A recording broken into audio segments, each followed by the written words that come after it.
অসুস্থ শরীর নিয়ে মানুষ হাসপাতালে আসেন সুস্থ হওয়ার আশায়, কিন্তু গাইবান্ধা জেনারেল হাসপাতালে চিকিৎসার পাশাপাশি রোগীদের লড়তে হচ্ছে শয্যা সংকট, বালিশ ফোমের অভাব আর অস্বাস্থ্যকর পরিবেশের সঙ্গে পর্যাপ্ত বেড না থাকায় মেঝে, বারান্দা কিংবা করিডোরেই কাটছে শত শত রোগীর দিনরাত। গাইবান্ধা থেকে কাইসার প্লাবনের প্রতিবেদন।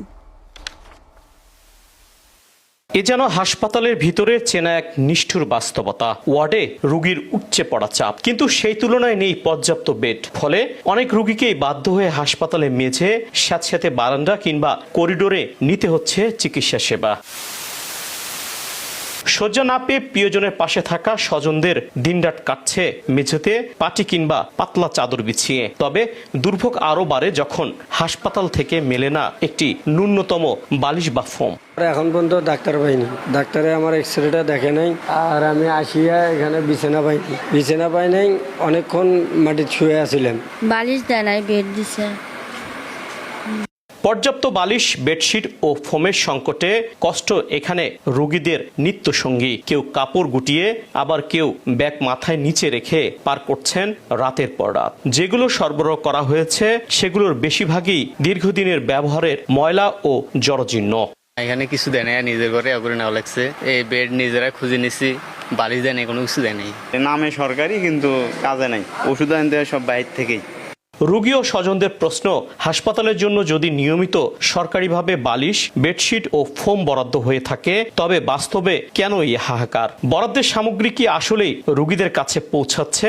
এমন প্রশ্ন অবশ্য সুরক্ষার ঢাল হিসেবে খুঁজছে হাসপাতাল কর্তৃপক্ষ। আমরা ইতিমধ্যে আউটসোর্সিং নিয়োগ দিয়েছি, গত এই এক সপ্তাহ হয়নি এখনো। আমরা ওই লোকগুলোকে আমরা ডিপোর্ট করতেছি, বিভিন্ন ওয়ার্ডে প্লেসমেন্ট দিচ্ছি। পরিষ্কার পরিচ্ছন্নতার বিষয়টা আগের চেয়ে বেশি উন্নত এখন।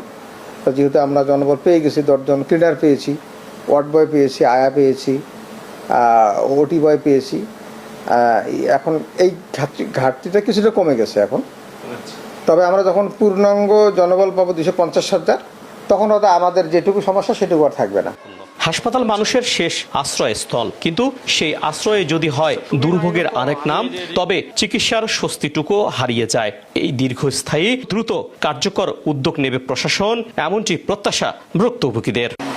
একটি হাসপাতালের সেবার মান শুধু চিকিৎসা আর ঔষধের উপরে নির্ভর করে না। পরিচ্ছন্ন বেড, বালিশ আর বেডশিট সহ পরিচ্ছন্ন মানসিকতা সুস্থ করে তুলতে রোগীকে অনেকটাই সহযোগিতা করে। রোগী আর স্বজনদের দাবি, এইসব নাগরিক সুবিধাগুলো যেন নিশ্চিত করা হয় এই হাসপাতালে। কাইসার প্লাবন, SA TV, গাইবান্ধা।